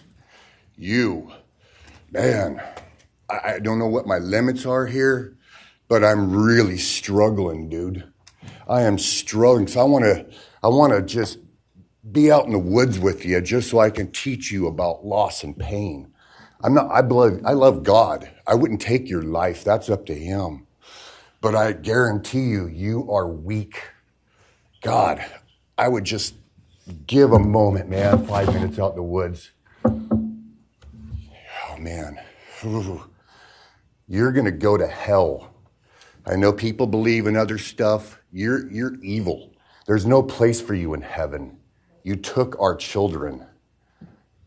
You are going to suffer, man. I'm shaking because I want to reach out to you, but I hope you feel my energy, okay? Go to hell.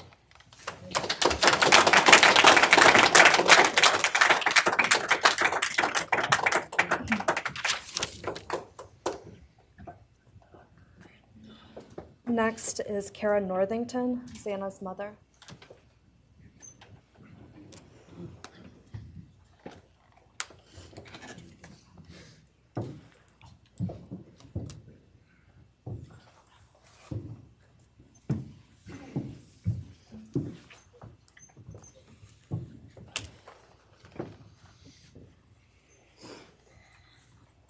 I'm Kara Northington. I am Xana Kernodal's mother. This letter is to you, really. But it is for my daughter, who was murdered by you. Today I stand before you, the man who is responsible for murdering my beautiful daughter, Xana Kernodal. My daughter was beautiful both inside and out. She possessed love for those around her and had a light so bright it will live on forever in our hearts. She brought joy and laughter to her friends, her family, and anyone in her presence. Our Lord and Savior, Jesus Christ, now has her in his loving arms in heaven, where she can never be harmed ever again for eternity. Because of her, I came to know my Lord and Savior, Jesus Christ. Because of her, many will come to Christ. It is Christ who lives in me that has given me the strength to forgive you. It was of no power of my own. In return, the Lord has filled me with joy, hope, and peace that surpasses all understanding. Jesus has allowed me to forgive you for murdering my daughter without you even being sorry or asking for this. This is only possible because he who lives in me is greater than any evil in this world. For God hath not given us the spirit of fear, but of power and of love and of a sound mind. I do not fear you or even let you rent space in my head anymore. This forgiveness has released me from any and all evil you have inflicted on me and my family. It has allowed me to let our Lord deal with you. You have accepted a deal that will prevent you from receiving the death penalty. Nothing man can do to you can ever compare to the wrath of God. Inevitably, you will stand before our Lord and will have to answer to him over the sins you have committed in murdering our children. I pray you come to the end of yourself before that day. Whether you like it or not, heaven is for real and so is hell. The innocent life of Xana that you stole from myself and my family, and the destruction it has caused. I am washing my hands of you and turning you over to my Lord and Savior Jesus Christ, whom vengeance belongs to. In closing, I want to read a passage from the Bible, Ephesians 6, King James Version. Finally, my brethren, be strong in the Lord and then in the power of his might. Put on the whole armor of God, that ye may be able to withstand the wiles of the devil. For we wrestle not against flesh and blood,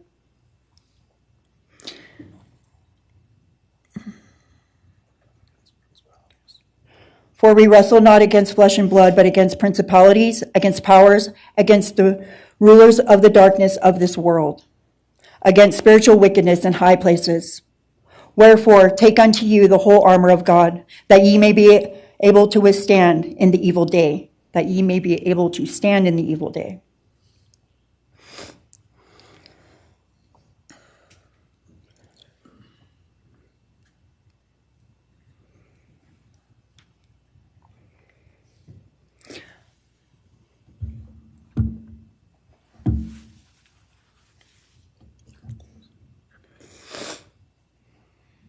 I'm not going to share memories of Xana or any more of the goodness of her with you, because I do not want that to be in your head. I don't want it to be in your head. You don't deserve that. You don't deserve our good memories that we have. I do pray for you. I pray that you come to the end of yourself. I pray that before this life is over, that you ask our Lord and Savior in your heart and to forgive you. I do pray for that. But after today, I wash my hands of you, and you are no longer a thing. Thank you. Thank you.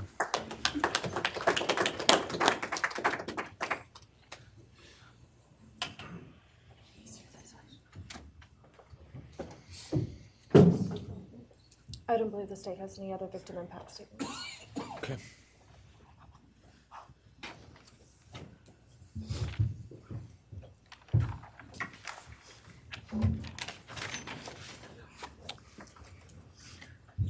All right, state can argue.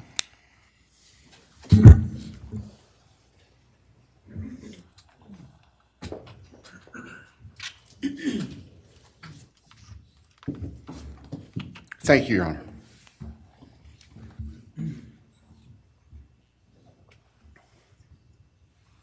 Just as a housekeeping matter to start, there will be the issue of restitution. That is, the documentation is being gathered, and we ask if the court would defer that for 30 days so we can present it in an orderly fashion and make sure it's comprehensive for everyone. Any objection to leaving restitution open in 60 days? All right. Thank you, Your Honor.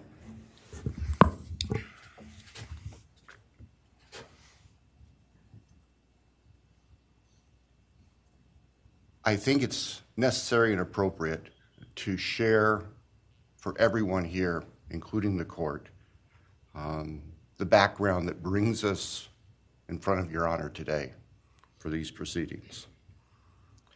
As the record reflects, and as everybody in this courtroom knows, the defendant has pleaded guilty to all 5 counts charged in the indictment. Under oath before Your Honor, he has admitted that the charges against him are true. He has reassured the court that he has not been coerced or threatened to make those admissions. And Your Honor did an extraordinary job in taking the pleas back on July 2nd. We appreciate the court's discipline and insight.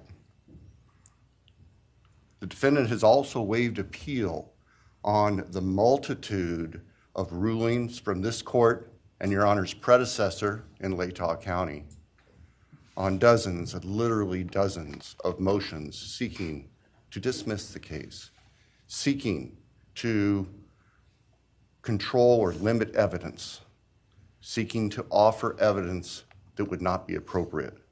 And we appreciate the court's consistent rulings based on the law, based on the facts. As Your Honor will recall, on June 18th, it's just really not that long ago, we appeared before this court for arguments on what became the defendant's final motions to this court.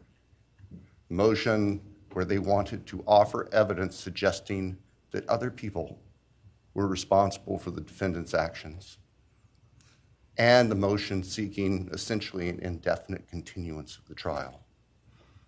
It was readily apparent to all of us in the courtroom from Your Honor's comments that those motions were not going to be granted. So we returned to Moscow and continued with what we had been working on for months in preparation for trial. We had no qualms about going to trial if trial was what was necessary and appropriate.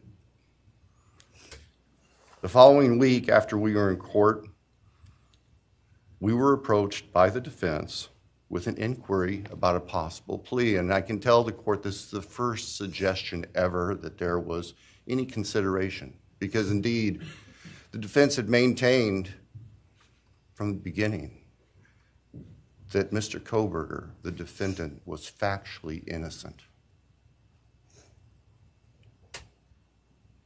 It's clear that the reality of the evidence and the case that had been investigated and prepared and that we were ready to present in court became a reality. Our reaction, among other things, was to reach out to all the families. And in fact, later that week, on Thursday and Friday of that last week of June, we met with representatives by teams, virtual meetings, with representatives of all of the families. And we talked about the status of the case, and the upcoming trial and things that related to the trial. And we also let them know that there had been an inquiry about whether there might be an offer for a plea. And we asked the family members for their thoughts and feelings. And they were candid. And they have been candid since, and we respect that. And we understand, recognize, and acknowledge that there was a difference of opinion among representatives of the different families. We understand that. One of the challenges of this case, one of the unique things about this case is we have multiple victims, each unique unto themselves, their families and friends unique unto themselves, and all of them entitled to their opinions, all of them entitled to their thoughts. Over the following weekend, our prosecution team, very skilled attorneys who were personally as well as professionally deeply invested in this case, met. And we talked, and the decision was reached. Well, to start with, were there to be any sort of plea offer or discussion, there's only one possibility.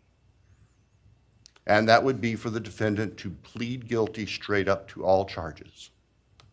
There would be no bargaining about counts. There would be no bargaining about reduced sentences. And so we made the proposal to the defense that if the defendant was willing to plead guilty up front to all 5 counts as charged and waive appeal of the court's myriad decisions during the past 2.5+ years on all these motions that would have consumed years, if not decades, of time in the future. By the end of the weekend, we were notified the defendant was prepared to plead guilty as charged and factually acknowledge his responsibility in court for these horrible crimes. Obviously, those discussions and negotiations were confidential. And as Your Honor noted, I believe that was necessarily so, because if the defendant had decided not to plead guilty, it would have been devastating to our jury pool for there to be public information that there had been consideration by either party to a plea resolution. And protecting the prospective integrity of the trial after so many years was paramount. So, the end of the weekend came. We notified the victims' families of what had occurred. I recognize and acknowledge personally, and I respect the fact that of these fine, suffering people here, not everybody agreed with the decision we make. I accept that. It's my responsibility in the end. I recognize that that's the duty of the office that I hold.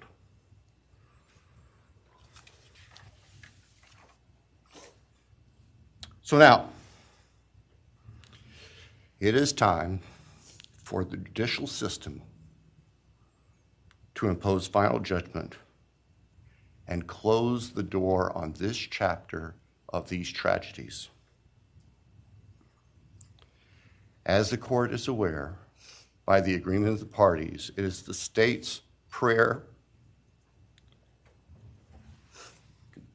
Perhaps have the Elmo police turned on.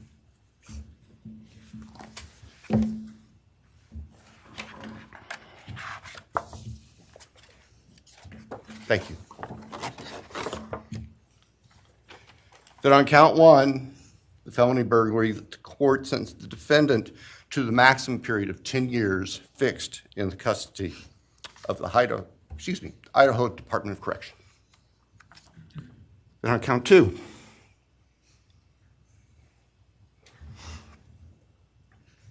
that the court sentenced the defendant to fixed life for the murder of Maddie Mogan.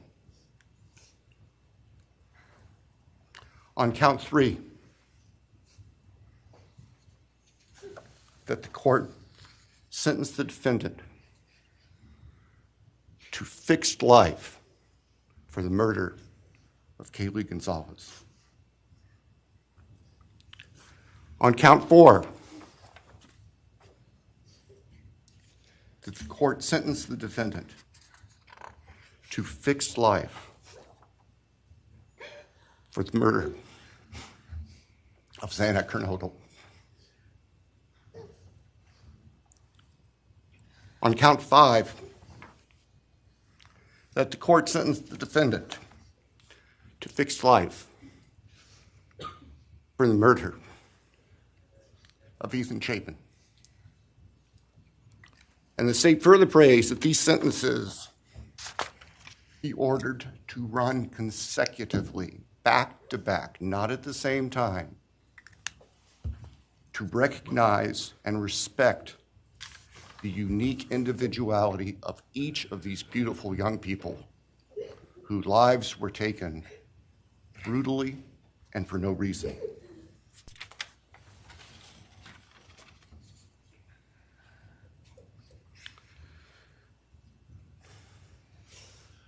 And hopefully now, as we have heard earlier this morning, it is time to afford the families and the friends and the community and the state of Idaho and the nation and the world to move forward. We can't undo, and we can never undo, the horror of what occurred on the early morning hours of November 13th, 2022 at 1122 King Street in Moscow, Idaho.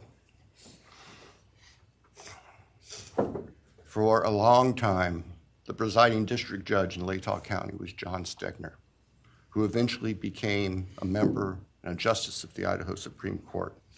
And Justice Stegner often observed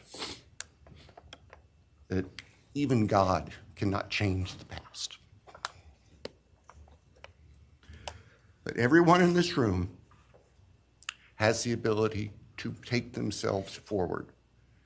And we want the judicial system to afford them the opportunity today to do that. From today forward, our memories should be focused on these innocent victims whose lives were taken, on their families, on their friends, on the community. The court has heard discussion, talk today, reminiscences today about a special family that our victims shared, not just their natural, legal, and biological families, not just their university family within their sororities, for example.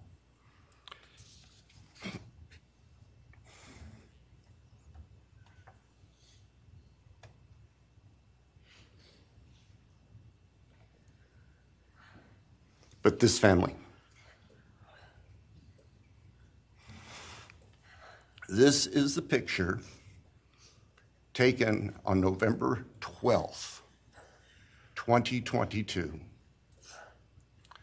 of the special family of 1122 King Road.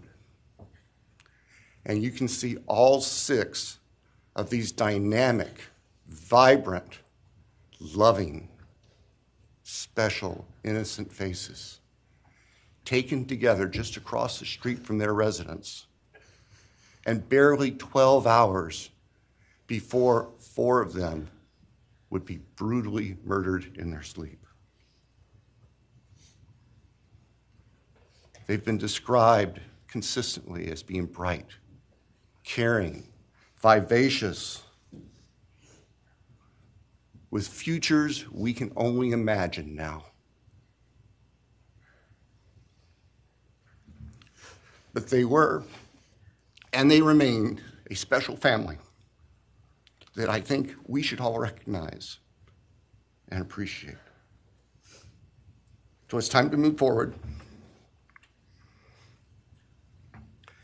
There have been a number of statements directed specifically at the defendant today, I have one last thought.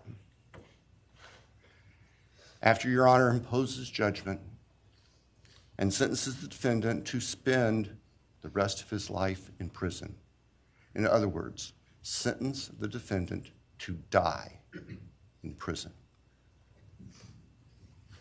he's going to stand up in the belly chains and leg irons that he's wearing today, and he's going to be escorted into the custody of the Idaho Department of Correction. And the door will close behind him forever. That is the closure that we seek, that all of these people, these loving friends and family deserve, so that we can move forward. Thank you, Your Honor. Thank you.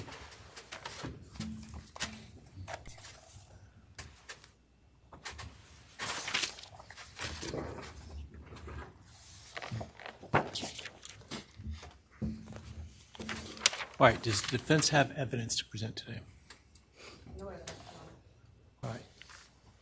Does defense wish to make argument today? Runner, we do not wish to make arguments. Mr. Kohberger, along with his legal team, is prepared for the court to enter judgment. All right, Mr. Kohberger, you have an opportunity to make a statement if you wish to. I take it you are declining.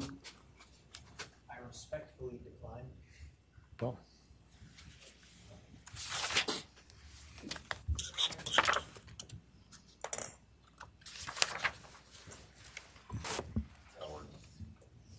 Please. All right, let me start this morning by acknowledging and thanking those that have come here today in support of their loved ones, and I appreciate your courage and your strength. And I hope that you are able to move on as best as possible. Thank counsel for the professionalism that they've exhibited throughout this case. It has been my great honor to preside in this case and to help bring, to the extent possible, some resolution and hopefully justice to this case.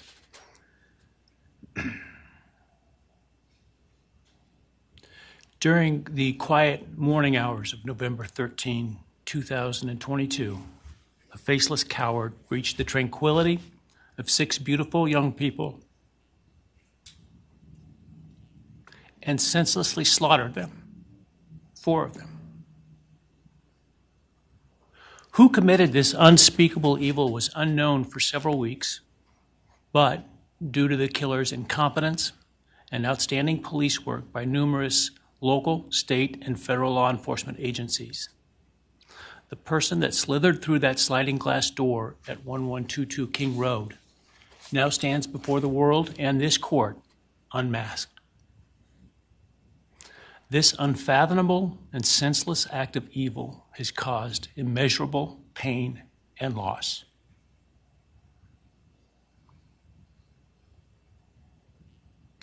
No parent should ever have to bury their child. This is the greatest tragedy that can be inflicted upon a person. Parents who took their children to college in a truck filled with moving boxes had to bring them home in hearses lined with coffins. The loss this killer inflicted was not just the death of these people's children, siblings, grandchildren, as we've heard today. It has ripped a hole in their soul, destroying a special part of their very essence. Any person who is a parent defines themselves foremost as such.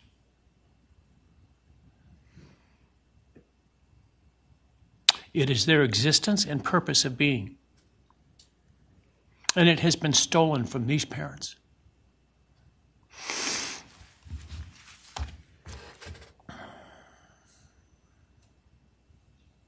None of us have experienced the loss these victims have in the unspeakable way that they have. And therefore, none of us can, nor should we, question the way in which they have handled their loss. Whether that be in private mourning, removed as far as possible from this media circus, or in front of a camera demanding retribution with the loudest megaphone. I've listened intently to the stories and pain that have been shared today, with great awe at the courage and resilience of the surviving family members of those wonderful children. I've listened also to the surviving roommates, both in person and through their friends. And I can't think of how, frankly, courageous they have been despite the hell that they have faced by uncaring people who have come up with all kinds of crazy theories about two kids simply being kids. The parents, siblings, and other family members who have spoken today are designated as victims in our legal system.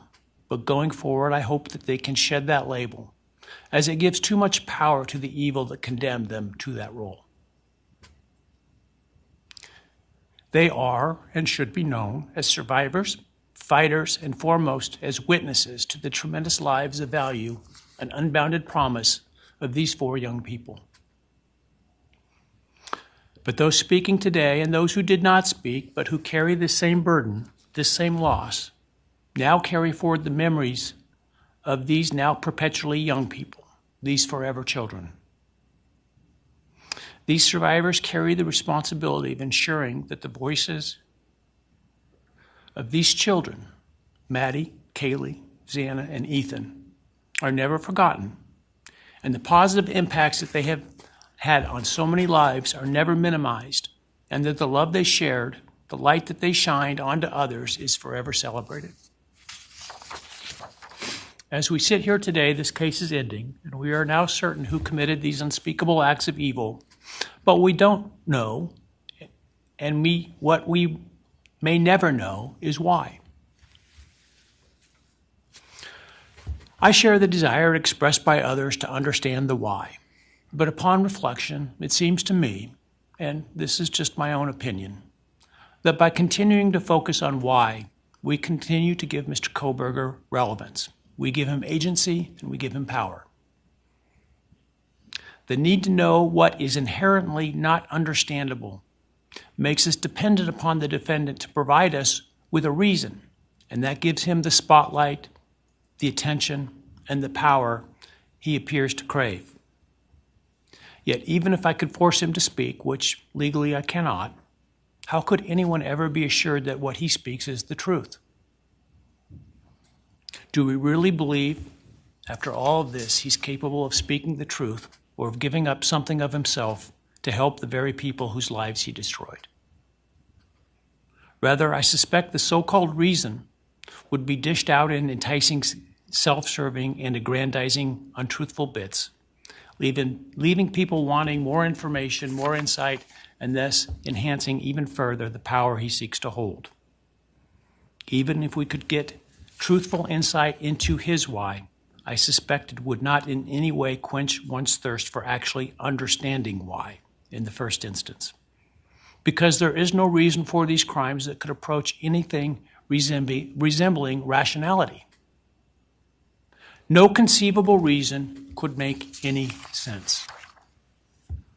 And in the end, the more we struggle to seek explanation for the unexplainable, the more we try to extract a reason, the more power and control we give to him. In my view, the time has now come to end Mr. Kohberger's 15 minutes of fame. It's time that he be consigned to the ignominy and isolation of perpetual incarceration. I know there has been concern about him collaborating on books or movies or other media projects, and I truly hope that someone does not stoop to affording him this spotlight that he desires in the name of clicks, royalties, or profits. While criminal behavioralists should study him away from the spotlight in an attempt to prevent other would-be killers from acting on their worst impulses, There should be no need for that to spill over into the public eye. The great Idaho jurist Edward Lodge was known for trying to find something positive about every person he ever sentenced. And with over a half a century as a trial judge, that was a lot of people.